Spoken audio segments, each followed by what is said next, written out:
Hello students, ਅੱਜ ਆਪਾਂ 9th class Punjabi ਵਿਆਕਰਨ ਦੇ ਵਿੱਚੋਂ ਮੁਹਾਵਰਿਆਂ ਬਾਰੇ ਪੜਾਂਗੇ।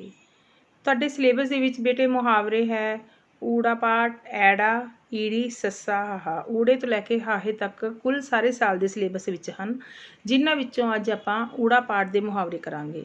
ਮੁਹਾਵਰੇ ਇਹ ਤੁਹਾਨੂੰ ਆਉਣਗੇ, ਤੁਹਾਨੂੰ ਪਹਿਲਾਂ ਅਰਥ ਸਪਸ਼ਟ ਕਰਕੇ ਇਹਨਾਂ ਦੇ ਵਾਕ ਬਣਾਉਣੇ ਲਿਖਣੇ ਹੋਣਗੇ। ਜਿਸ ਤਰ੍ਹਾਂ ਤੁਸੀਂ 8th ਕਲਾਸ ਵਿੱਚ ਵੀ ਪਹਿਲਾਂ ਮੁਹਾਵਰਿਆਂ ਬਾਰੇ ਕਰ ਚੁੱਕੇ ਹੋਏ ਹੋ, ਅੱਜ ਆਪਾਂ ਉਹਨਾਂ ਦਾ ਜ਼ਿਆਦਾ ਐਕਸਪਲੇਨ ਕਰਾਂਗੇ। ਤਾਂ ਊੜਾ ਪਾਠ ਦੇ ਮੁਹਾਵਰੇ ਹੈ, ਇਹਨਾਂ ਦੇ ਅਰਥ ਸਪਸ਼ਟ ਕਰਨੇ ਜ਼ਰੂਰੀ ਹਨ, ਅਰਥ ਲਿਖਣੇ ਜ਼ਰੂਰੀ ਹਨ। ਤਾਂ ਅੱਜ ਆਪਾਂ ਊੜਾ ਪਾਠ ਦੇ ਮੁਹਾਵਰੇ ਕਰਾਂਗੇ। ਜਿਸ ਤਰ੍ਹਾਂ ਉਸਤਾਦੀ ਕਰਨੀ। ਉਸਤਾਦੀ ਕਰਨੀ ਦਾ ਮਤਲਬ ਕੀ ਹੁੰਦਾ ਹੈ? ਚਲਾਕੀ ਕਰਨੀ, ਕਿਸੇ ਦੇ ਨਾਲ ਚਲਾਕੀ ਕਰਨੀ। ਜਿਹੜੇ ਅੱਜ ਕੱਲ੍ਹ ਦੇ ਨੇਤਾ ਲੋਕ ਹੈ, ਸਧਾਰਨ ਲੋਕਾਂ ਦੇ ਨਾਲ ਉਸਤਾਦੀ ਕਰ ਰਹੇ ਹਨ। ਫਿਰ ਉਕਤਾ ਜਾਣਾ।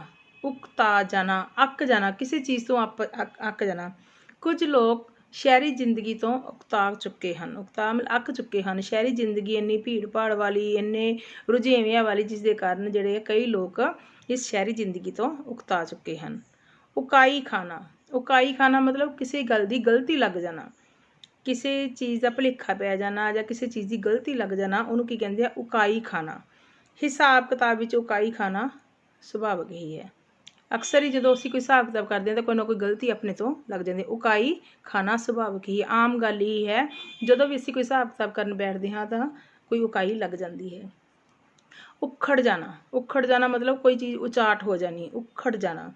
ਫਿਲਮ ਵੇਖਦੇ ਹਾਂ, ਰਮਨ ਦਾ ਧਿਆਨ ਬਾਰ-ਬਾਰ ਉਖੜ ਜਾਂਦਾ ਹੈ। ਉਖੜ ਮਤਲਬ ਕਿਸੇ ਇੱਕ ਚੀਜ਼ ਵੱਲ ਧਿਆਨ ਦੇ ਕੇ ਨਾ ਬੈਠਣਾ, ਜਾਂ ਪੜ੍ਹਾਈ ਕਰਦਿਆਂ ਕਰਦਿਆਂ ਉਸਦਾ ਮਨ ਉਖੜ ਜਾਂਦਾ ਹੈ।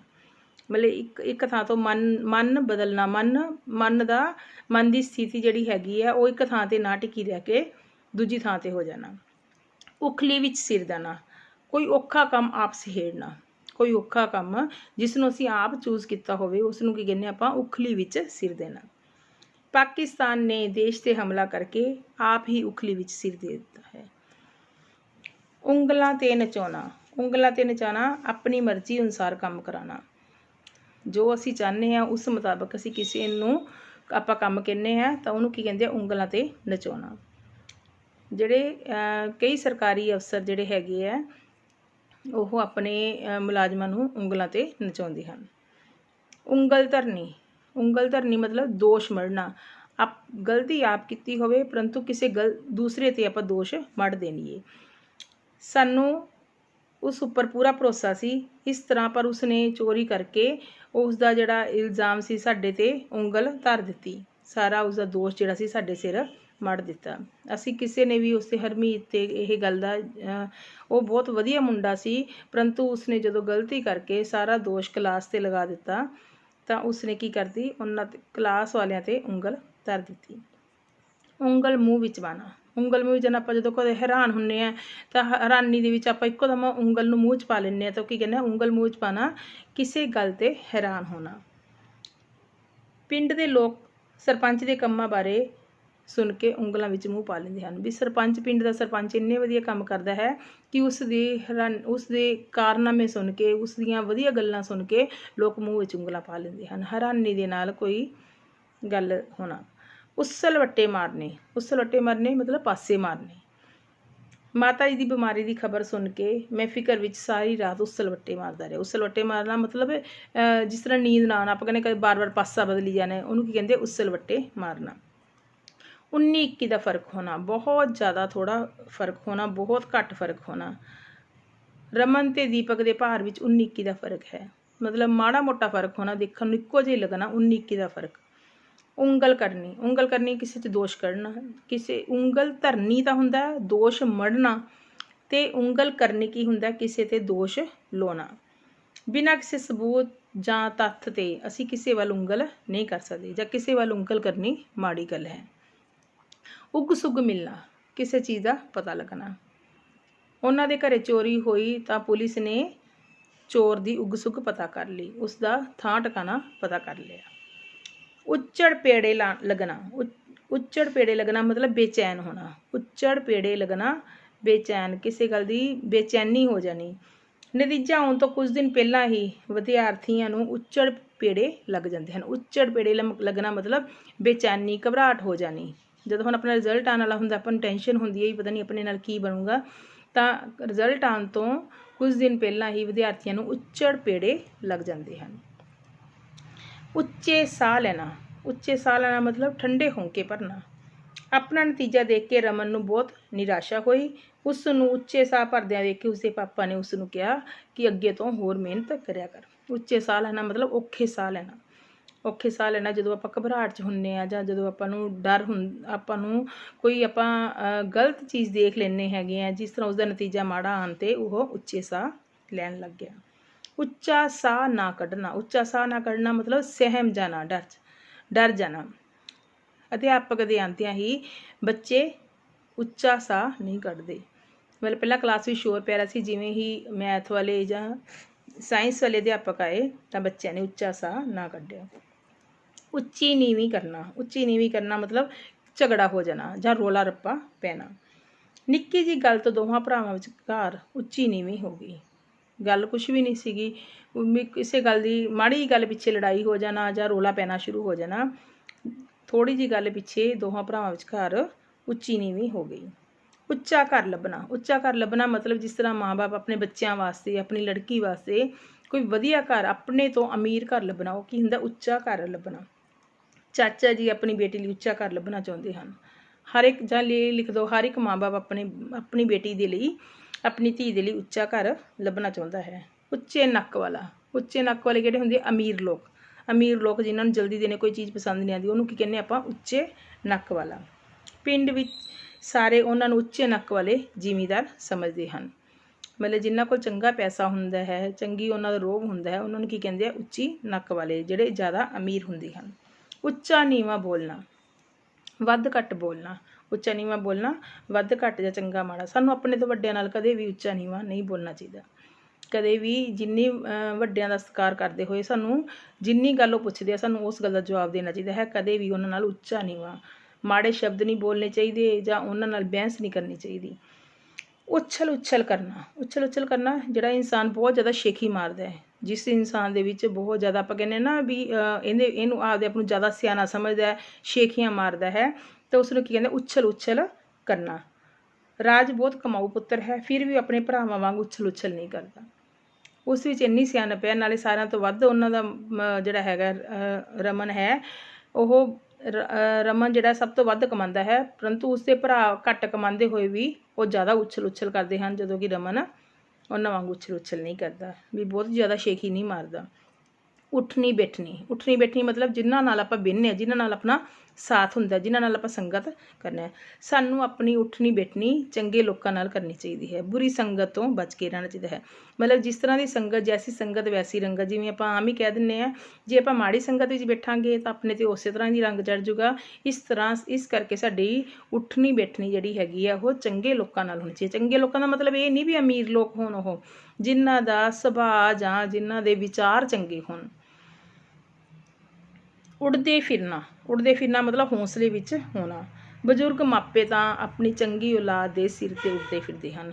ਜਿਹੜੇ ਬੱਚੇ ਆਪਣੇ ਮਾਂ-ਬਾਪ ਦਾ ਧਿਆਨ ਰੱਖਦੇ ਹਨ ਤਾਂ ਮਾਂ-ਬਾਪ ਪੂਰੇ ਕੀ ਹੁੰਦੇ ਆ? ਹੌਸਲੇ ਵਿੱਚ ਆ ਜਾਂਦੇ ਹਨ ਕਿ ਸਾਨੂੰ ਸੰਭਾਲਣ ਵਾਸਤੇ ਸਾਡਾ ਪੁੱਤਰ ਜਾਨੂੰ ਪੂਰੇ ਵਧੀਆ ਹਨ, ਤਾਂ ਉਹ ਇਸ ਹੌਸਲੇ ਵਿੱਚ ਉੱਡਦੇ ਫਿਰਦੇ ਹਨ।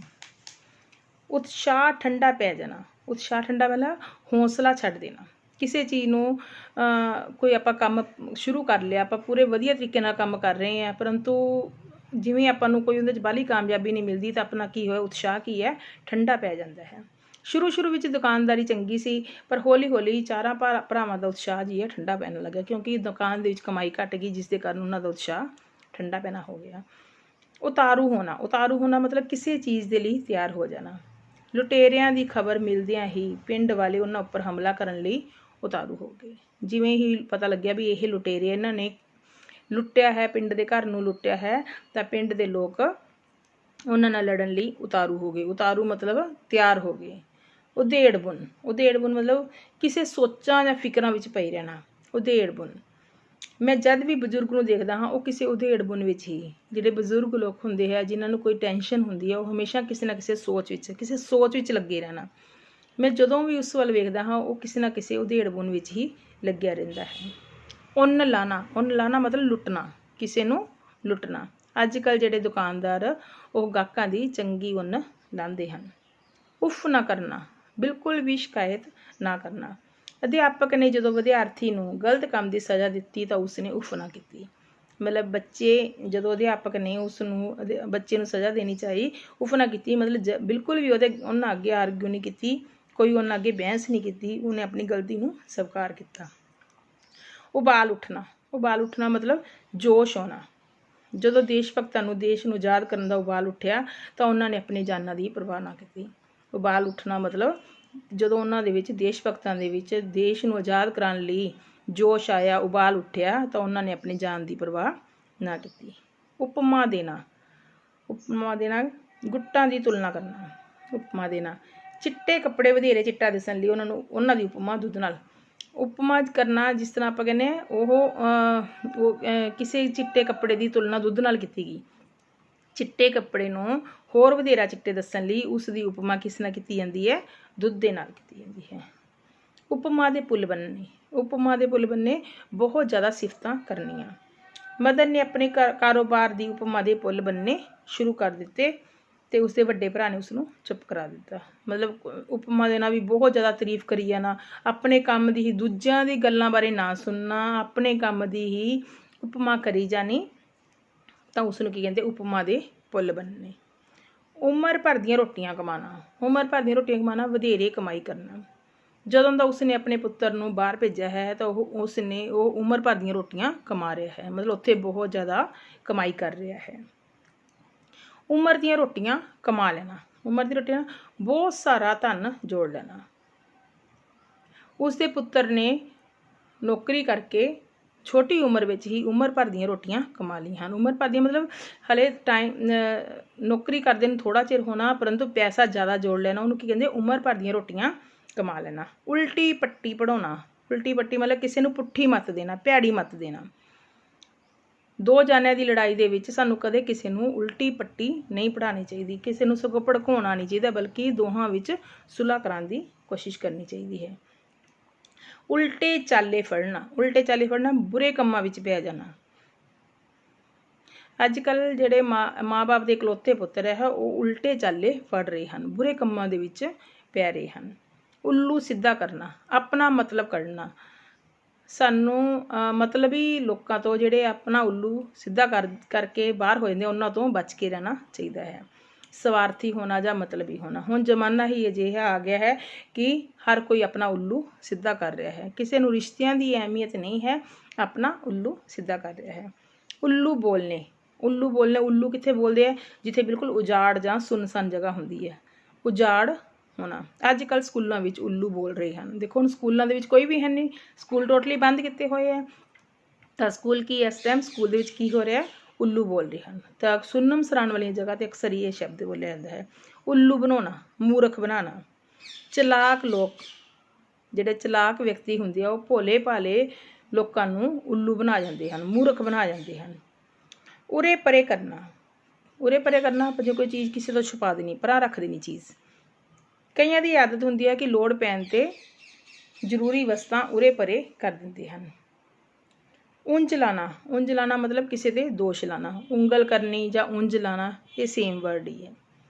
ਊਟ ਪਟਾਂਗ ਮਾਰਨਾ ਮਤਲਬ ਮਾੜੀਆਂ ਗੱਲਾਂ ਕਰਨਾ। ਆਪਾਂ ਕਹਿੰਦੇ ਆ ਵੀ ਊਟ ਪਟਾਂਗ। ਸਾਨੂੰ ਜਦੋਂ ਅਸੀਂ ਸਾਰਿਆਂ ਵਿੱਚ ਬੈਠੇ ਹੁੰਦੇ ਹਾਂ ਤਾਂ ਸਾਨੂੰ ਊਟ ਪਟਾਂਗ ਨਹੀਂ ਮਾਰਨੀ ਚਾਹੀਦੀ, ਭੈੜੀਆਂ ਗੱਲਾਂ ਨਹੀਂ ਕਰਨੀਆਂ ਚਾਹੀਦੀਆਂ। ਊਠ ਦੇ ਮੂੰਹ ਜੀਰਾ ਦੇਣਾ, ਲੋੜ ਨਾਲੋਂ ਘੱਟ ਦੇਣਾ। ਸਰਕਾਰ ਨੇ ਕਿਸਾਨਾਂ ਨੂੰ ਖਰਾਬ ਫਸਲਾਂ ਲਈ ਜੋ ਪੈਸਾ ਦਿੱਤਾ ਹੈ ਉਹ ਊਠ ਦੇ ਮੂੰਹ ਵਿੱਚ ਜੀਰਾ ਦੇਣ ਦੇ ਬਰਾਬਰ ਹੈ, ਕਿਉਂਕਿ ਫਸਲਾਂ ਦਾ ਨੁਕਸਾਨ ਜ਼ਿਆਦਾ ਹੋਇਆ ਅਤੇ ਸਰਕਾਰ ਨੇ ਜਿਹੜਾ ਉਹਨਾਂ ਨੂੰ ਉਹਦਾ ਮੁੱਲ ਦੇਣਾ ਸੀਗਾ ਉਹ ਬਹੁਤ ਘੱਟ ਦਿੱਤਾ, ਜਿਸ ਦੇ ਕਾਰਨ ਉਸਨੂੰ ਕੀ ਕਿਹਾ? ਊਠ ਦੇ ਮੂੰਹ ਵਿੱਚ ਜੀਰਾ ਦੇਣ ਦੇ ਬਰਾਬਰ ਗੱਲ ਕੀਤੀ ਹੈ। ਓਤ ਪੋਤ ਹੋਣਾ ਮਤਲਬ ਇੱਕ ਮਿੱਕ ਹੋ ਜਾਣਾ।